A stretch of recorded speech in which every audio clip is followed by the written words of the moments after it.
I really recommend to study early in the morning. If you get 1 or 2 hours work done before your classes, you're going to be so ahead of the game. So instead of going to class, not being prepared, then zoning out during half the lecture, and then having to study that actual material later in the day for the first time, what if you did this? You woke up early and you did about 1 to 2 hours of work, getting ahead in your classes. Then when you go to lecture, you listen, you don't ferociously take notes because a lot of times then you're not actually concentrating on what the professor's saying. And then later on, you review it quickly versus in the first scenario, it being your first pass through the material.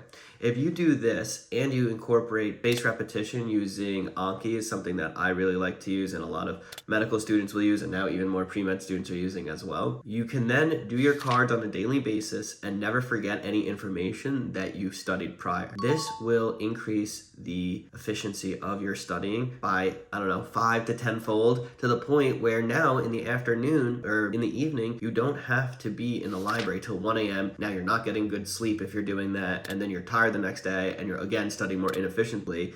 And it's this perpetual cycle that actually gets worse and worse. And so if you can just implement a few good strategies, wake up early, get good sleep, and actually use active recall, spaced repetition, and basically overall active study techniques that if you are interested in, I have a course, you can click the link below. I'll tell you exactly how to use these active techniques to study for your classes and the MCAT to get into medical school.